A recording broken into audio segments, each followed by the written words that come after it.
It's the in-depth analysis for Nottingham Forest versus Wolverhampton, where it finished 1 apiece. But is this 2 points dropped? The answer is, without a shadow of a doubt, yes.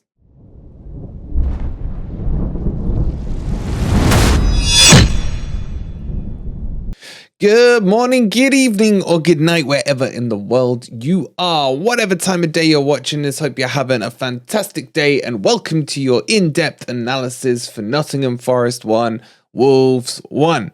Guys, in today's video, we'll go through the heat maps, we'll go through the average player positions, we'll go through the goals, we'll do all the usual stuff. As always, though, couple of quick reminders. Tonight at 8 p.m, we have Beat the Drop. You guys loved it so much last time that we made sure we went out and got a Crystal Palace YouTuber and also a Wolves YouTuber, so that we've got a full house tonight as they will all battle to explain why they think their teams will avoid the drop. And don't forget as well, we have a fantastic prize you can win here. It's a signed Nottingham Forest away kit, signed by the whole team. All you need to do is go click on the link in the description. That will take you to our boys footy prizes, and for $3.95 you can get as many tickets as you want. And that beautiful frame in itself is worth 75 quid. So go grab yourself a chance at it. All right, guys, let's get into the video. But before we do hit that like button. All right, so I want to start with the average player ratings for the game, and it's really good to see certain things. And this is why, and especially this one here, this is looking at the first half. It's basically what we've been saying all season on the channel, guys. It's that simple. So you get Felipe and you get Niakate on the pitch. And look where the back line is. I know it's a bit wonky, but you get what I'm saying here. Look how high that back line is. Absolutely fantastic to see. And then what does that allow? That allows now the players to play further up. You've got both fullbacks playing near the halfway line, here in Tuffalo and here in Nico Williams. But more importantly than that, you've put another body of the midfielder in Danilo here into the opposition half as an average position. Now, obviously, that will be skewed slightly because he was almost playing as a striker in the second half. But come what way, even look at Mangala's position right here in and amongst the halfway line. This we have not seen at all. The most important average position I want you to look at is over here, number 25, Dennis. And I can't believe what I've been hearing on certain channels where he's getting slated because he didn't square the ball to Morgan Gibbs-White. Whether or not you think he should or shouldn't, or if he did or didn't, that's by and by. Those same people weren't saying a word when Jono didn't square it across for, I think it was Awoni in the Chelsea match. They need to think about how contradictory they're being. But to call Dennis out and then go and put the match blame on Dennis is ridiculous. It's absolutely ridiculous to do that. He had one of his best games for Forest. What you saw is that element of a double-sided team. And what I mean by that, again, it's something we've gone on about so much, is Forest are predictable. Forest are always going to Brennan Johnson down the right-hand side, and we have no left side. Usually, that wouldn't exist. Imagine Dennis wasn't there. That would be the shape of the Forest team with another body maybe sitting in there, and then you'd have Danilo even deeper as well. And that's the difference, that putting someone who knows how to play wide. Look at that. Look at the way you have to. Just understand this as well. This stretches out the defense because you're forced to have someone holding in and around him here, and you're forced to have someone holding in and around Jono on the other side. And then what you were finding was Morgan Gibbs-White, more times than not, in and around the halfway line, was threading those balls through into the channels. And his through balls were delightful yesterday.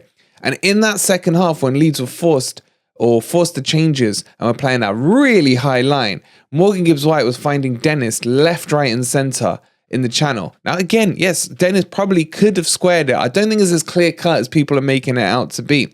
But he could have squared it. But who's guaranteeing that MG Dub would have scored it, man? I mean, as much as I praise MG Dub, his finishing needs a lot of work on it, to say the least. But that shape for me, I'm so happy about. The other thing I like is because Freuler was dropping in between the centre-backs, what it allowed, although I don't normally like this kind of gap, if Freuler wasn't there, I wouldn't be happy with that gap in between the centre-backs. But with Freuler dropping in, what it meant was that Niakate could fall into the left channel and force Tuffalo up the pitch as well, again creating more avenues of attack for us. We haven't seen this all season. This was the first time we've seen it, and you can see how beautifully laid out this average position looks. Now, this is the bit that's going to shock you. When I show you the Wolves layout, this is a typical Forest layout that you would normally see. And it just staggers you. If it wasn't white, you wouldn't believe it. Look what they've done here. Imagine normally this would be our Brennan Johnson here. They had it in Traore. And then he's completely disconnected from the rest of the Wolves team. And the rest of the Wolves team are still playing high, as I mentioned. They're still playing high. And that was a dumb thing to do. And that's what probably cost them, in the first half and things like that, because they were trying to play a high line and we've got the pace to get in behind them. But nonetheless, you can see they just packed out the middle of the park. It's so congested in there. And they weren't creating anything down this left-hand side. So that they were trying to basically steamroller it through Traore most of the time. And I thought Tuffalo stood up really well to the test, and as did Lodi when he came back on. But I've never seen in all the maps I've looked at this year, ever that Forest have forced a team back as much as they did, especially in this first half. Look how many players are in, on average, their own half for Wolves. 1, 2, 3, 4, 5, 6, 7, 8. 8 players with only 2 players in our half. That's the impact of 2 people.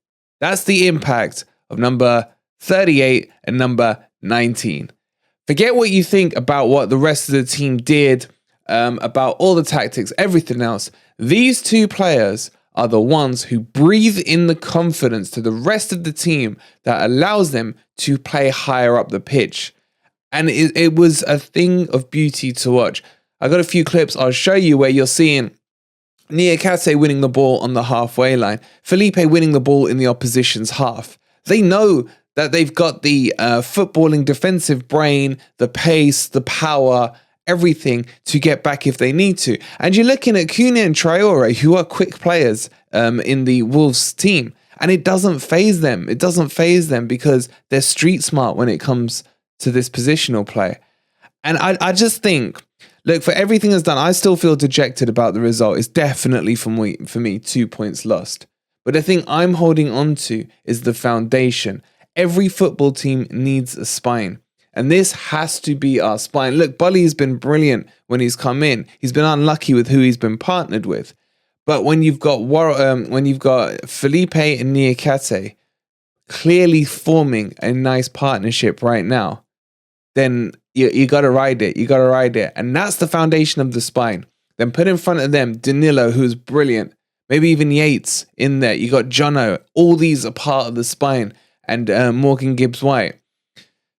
That's what might save us. But it just depends if these players get played together again in the same team. And Leeds is going to be a different proposition. Obviously, we'll do the build-up to that tomorrow. But this, for me, speaks 1,000 words. And this was the difference, especially in the first half.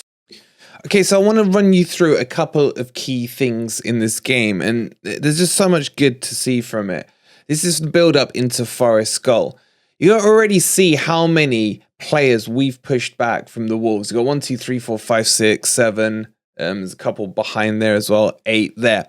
But look where the players are, man. You got Danilo, who's our midfielder, up here. You got Tuffalo, who's our left back, up here. Dennis on the ball. You got Mangala there. You got Williams, the right back, coming through. And obviously you got Jono up front, etc. You just can't see him off screen. And this for me, I mean, the goal was fantastic, but this for me is the most important thing. So if we run this through, once the ball's lost here and it's punted forward, I'm just going to pause it about here. Look, this is the setup. This is the setup right now. Let me just run it a little so you can see. This is our 2 centre backs. Niakate there, Felipe there, and you've got Freuler there shepherding and stewarding what's going on in front of them, and then Nico Williams coming back. And it's in the Wolves half. That's what I love about it. It's in the Wolves half. And when you've got a centre-back ball-playing player like Niakate, who, what does he do? He picks the ball up. Normally what would happen there is a Worrell or a Cook, or especially a McKenna, would just go for a sideways pass into Freuler, maybe bring it across to Felipe, side. Look what Niakate does. He drives the ball forward, looks for the pass, finds it into MG Dub, and into the attack they go. And again, look where we're holding that line. You got Felipe there, and what's happened is you can't quite see it, but just here, Freuler's held the position. And this is what I was impressed with Freuler. Freuler's now noticed that Niakate's gone forward, and he's just held that position to cover the gap, just in case the ball gets turned over, so we're not low on numbers. And that's where it worked really well. And because we're doing it so high up the pitch, it's sustaining the pressure on Wolves in their own half. And I loved it. And then obviously you got MG Dub and Danilo. Lovely little back heel there by Danilo. Why he's not been in this team earlier is baffling. And then the 1-2 play here obviously goes through to Danilo. Now, he will get lucky here with a bubble, but I think that adds to the class of what he does. You can see Jono on the edge of the box there, onside, looking across the line. He's become really good at doing this. But then watch what happens with Danilo. It bubbles up. Even though the ball's bubbling, he just had a quick glance up to see what was available. Could be tempted to shoot there. With an inexperienced player, you'd expect him to think, let's swing at it, go Hollywood on it. What does he do instead? He dinks it over beautifully to Jono. Now, from this angle, this is not an easy angle to score from. It's a lot tighter than it looks on the camera. He's not got much of the goal to aim at. And as I mentioned, a lot of times, Jono likes to go across goal. But this time he takes the right option. He shoots straight, kind of low, hard, at the keeper, through the legs, in she goes. It's a wonderful goal. It's a wonderful goal. All because we were pressed so high up, because we can trust the centre-backs to do that. And I'm just excited by them. I don't know what you guys think. Let me know. Okay, so contrast that attitude and that style of play with what we saw in the second half. Now, obviously, you can take a snapshot from any point in any game and make it look like how you want. But this happened more time than not. There were some times in the second half where we were slightly higher, but overall you can see this is a good general idea of where we are playing, and it was deep. You can see pretty much everyone's back. Now, the difference that this caused, because a lot of people are saying, well, we created chances, it was on the players that didn't score it and so on. The problem is the chances we were creating, there weren't many options in the attack. So if we bring this forward, you can see that Dennis does really well to win the ball there. And now when he's breaking, I mean, there you go. There's what he's got with him. Nothing. You've got Jono about to break through. You got Morgan Gibbs-White just behind my chair here, about to help in the attack, but nothing more. Now you can argue there's less Wolves players, so it's all relevant to it. But I'm just showing you the difference. I don't know why we went from that attitude that looked just beautiful. It was a joy to watch in the first half, to Steve Cooper almost becoming scared to lose the match and trying to hold on to what he had, rather than, and he held on. Look, you understand at certain points in the match, you're going to try the hold on tactics if you get to the last 10 minutes, but not from half time, where it really stemmed around about 5 minutes into the second half, where Traore was brought down for a penalty from Felipe, which never was a penalty. And it was from then we didn't really see that higher line, and then reverted a lot deeper. You can see when we run this through, it's just Dennis going. He has to then cut back, and then they can build the attack. And Morgan Gibbs-White is forced to have a long-range shot. It's weak. It mounts to nothing. But that's because the whole team wasn't pushed up. This was more like the attacks we saw throughout the whole of the season so far.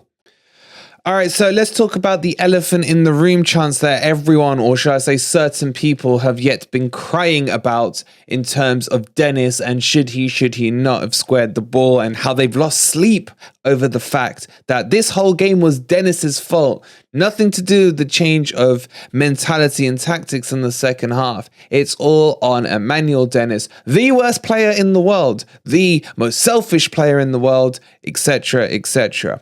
Let's start by just looking at the setup here. So Wolves are on the break. As you can see, we're very deep again. We're reverting to Old Forest style football here, which we didn't see in the first half. You can see Niakate getting back in position. And when we've won the ball, there's already 6 players in our own box. There's 9 of them. In fact, all 11, I think, at this stage are in our own half. Now, Freuler picks the ball up here nicely after a lovely tackle by Lodi just behind my head, as you can see there. And Freuler's going to quickly turn this into a counter-attack. Now, what I will say is the counter-attacking was good. It was good, and we did create chances. But I just personally enjoyed the football, and everyone's entitled to their own opinion, that we saw in the first half, where we had Niakate and Felipe on the halfway line. This all changed because Felipe put his arm on Traore's shoulder towards the start of the second half.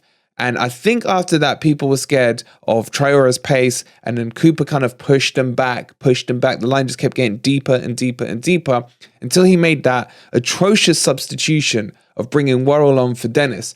Now, maybe I know Ez was of the opinion Dennis was gassing a little. Fine, bring Awoni on. Bring someone who's got attacking ability to them. If Wolves are going to throw things forward, as you can see, he was becoming our main threat. Yes, we didn't score from it in the second half, but if you're going to play this tactic, you don't bring on another defender. Felipe and Niakate had that penalty box under complete control, and it didn't need a third body in there getting in the way. They were in complete control. You can't go from lauding Felipe's performance to then saying he needed another body's worth of help in there. He's in complete control. You can't say because Diego Costa came in, the person who's yet to score a goal, or he's had one goal for Wolves all season, who's an absolute granddad, whose game is all about physicality, nothing to do with pace and getting in behind. Felipe chews people like him up day in, day out. You can't say that should be the reason that should happen. And you can't say, oh, they brought another attacker on for a defender. Good. Then show some balls and leave us with an extra attacker up top. Get that second goal. That kills the game. That kills the game instead of trying to play, hold on for what you got football style like we saw on Saturday. But hey, your opinions will be different to it. Anyway, let's run this through. So when this ball gets played through into MG Dub, it's a lovely ball. Watch what MG Dub does. He doesn't even take a touch. He's already aware. And you can see here at the bottom, Dennis is already running. He's already in behind the Wolves defender. He's got him on toast. He's going straight in. Look at that ball. Fantastic. Now, this is where the debate happens. Where can Dennis play this square through ball to Morgan Gibbs-White? Do I think he could have done it? Probably. But it's where is the question. Now, at the moment here, he's 25, 30 yards away from goal. You could say it's too early to do it because Morgan Gibbs-White is behind the centre-back. When we play this forward, let's have a look here. Potentially, maybe here again, he squares it into the grass in front of him. Morgan Gibbs-White can come onto it and potentially finish it. Let's remember, though, Morgan Gibbs-White's finishing, as much as I love him, does leave a lot to be desired this season. So there's no guarantee he's going to do it. Let's play it forwards. Still, maybe there. That's probably the spot. But look, Morgan Gibbs-White is now probably a yard behind. I'm not convinced that it's a guillotine chance. I think there was a chance that he could have done it and that Morgan would have scored. But it is not the guillotine chance that certain people are lauding it to be and have lost sleep over the weekend with it. Dennis should have done better from here, though. He does cut back in. I agree. He does that a lot. It's here when he shoots, when he winds up the shot. He should just be aiming it at the far post. That, if you want to criticize what Dennis did, was the problem. Or he squares it now to Morgan Gibbs-White. The cut and everything was okay. However, what I still will say is there's a defender here in front of Morgan Gibbs-White. It's not a guarantee. It's not a guarantee that it goes in. The easier thing here is play the ball into this far post, bit of height on it, it goes in. Now, hindsight, wonderful, as they always say. But there's your free kind of corridor of shot that you can have here. Yes, the pass to MG Dub is on, but there is the risk the defender will get a quick block in from a short distance. It would be likely that he does block it, but the shot ends up being absolutely woeful into the keeper. And then I think Brennan comes in, unlucky there, probably under pressure. Would have been nice if it went in. So, is it as guillotine as they're making it out? I don't think so, but that's just my personal opinion. But this is the point I want to make about it. When Brennan Johnson didn't square it to, I think, Awoni in the Chelsea match, where were they to scream out about that pass not being made? They weren't. That's the difference. This agenda with Dennis is getting ridiculous. Even when he plays as well as he played in the game against Wolves, people still want to make it about Dennis and the agenda about him. And yet I have shown you so many stats today how Dennis has changed the complexion of our attack, given us a second prong in it going forward, widened the pitch, forced the defenders to think more about all they had to do prior to this Dennis run, as in the Dennis run in the team, was just block off Jono. Now it's easier said than done, of course, but it was so one-dimensional that you know where the ball's going.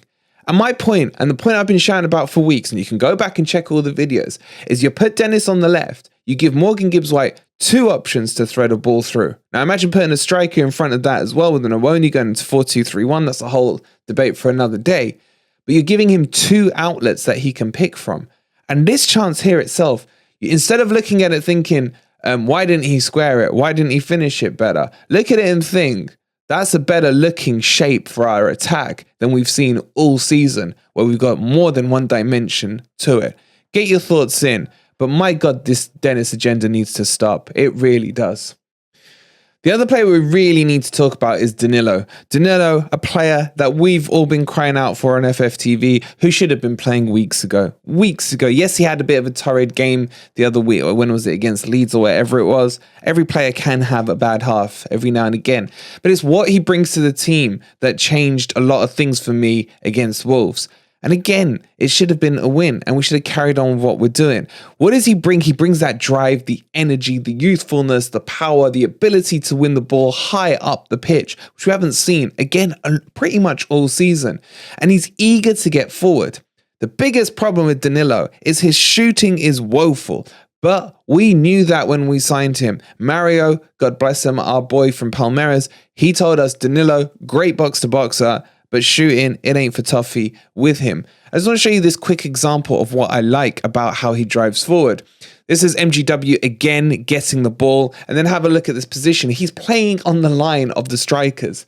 He's done the overlap. He's ahead of his midfield. He's giving him options. Normally, if you play Freuler and Shelvey there, they'd be behind MGW right now. And this is us counter-attacking. This is us playing in the second half where we're still playing too deep. So, for me, this is one of the reasons he needs to be, and one of the reasons I've been crying out for him to be on the team sheet. So forward he goes, and he doesn't cross the line. He stays on side. He even slows his run down to make sure he's playing it across the line. He's doing all the right things, but he just can't shoot. Ball comes through from MGW. It's fantastic. He takes it. Look at that. Look at that. It's an absolute arrow drilled right into him. Now, you could argue that Jono was at the back post. I think he's slightly offside now. Maybe a first-time ball across to a more prolific finisher might have worked. But still, he takes it well. And this shot is just, it's not great. It's just not great. It's dragged. It's dragged. It's the kind of shot I'd do with my left. Well, I can't even do it with my right foot, to be honest. But he's going to drag that, and it neither becomes a shot or a cross. And you can see Jono there. You know, if he'd scuffed it more, Jono would have had a free tap in at the far post. But the shot isn't what I want to show you, because we already know what Danilo's like when it comes to shooting. It's the breaking through and the energy into the box. If they could work on his shooting, and that's what I would focus on him with in training and everything like that, then you're looking at putting together really the beginnings of a complete midfielder player. But what a performance from him at the weekend. Another player I want to give a quick shout out to, and honestly, there's so many positives you can take from this game, and that's what I'm trying to do here, is kind of give the balanced approach to it, is Mangala. I thought Mangala was brilliant in the game. He was ticking the ball nicely, and because of Niakate and Felipe, which I'll keep going back to, it was able to release Mangala a bit higher up, as we showed you on the average player position. He was around the halfway mark, and then Danilo, etc., getting forward. But what Mangala did was just tick the ball nicely in the opposition's half. And I just want to show you a quick example of this. Now, this is a chance potentially we could have scored from it. Lovely ball from Danilo into Jono. You know, very, very unlucky there as it was that I think it was Semedo that was able to get a toe onto it and stop Danilo from getting a tap in. Lodi would expect better from him, but it's here that I want to show you. When the ball breaks here, he's straight in. He did this against the Spurs match in the Cup, where he was picking the ball up really high in the opponent's half. But watch how he doesn't panic when he gets the ball. So he's going to pick the ball up here. He toe pokes it out to Williams, gets the ball back here, surrounded by players, and he's just going to lay off a nice simple pass and then progress the ball around, and then we can carry on with building the attack. There's Niakate playing high up into that second half. Ball comes in from Lodi, and then do we want to see Danilo's shot again? It's on his wrong foot, guys. That's all I'm going to say. It's on his wrong foot, but he's going to develop and he's going to come good. So overall, so many good positive signs on players that are in there who are really doing well and did impress me a lot. So the real question is, how should we feel after this game? Look, we could go into the Wolves goal, but honestly, I don't want to put any blame on any player. The deflection in itself took it into the path of Podence. Nico Williams did get done by the cut, but it's hard. It would be harsh to criticize him on it. Look, where did it go wrong for me? It was the second half. It was a game of two halves, if you want. The goal in the first half was beautiful, well worked from high up the pitch, as we've mentioned with Niakate. The second half, you felt it coming. As Dino was saying, he was watching it from the Trent end, and you could see the back line getting deeper and deeper and deeper throughout the half. And then the negative substitution of Dennis just underlines that. Don't care what Wolves did. We should be concentrating on our game and our tactic and thinking, why were we playing so well in that first half? A lot of Wolves fans are saying, oh, well, we had 72% possession, all this. You did nothing with it. You were playing ping-pong sideways passes. As Ant said, just slightly higher up the pitch in the midfield rather than anywhere that was threatening.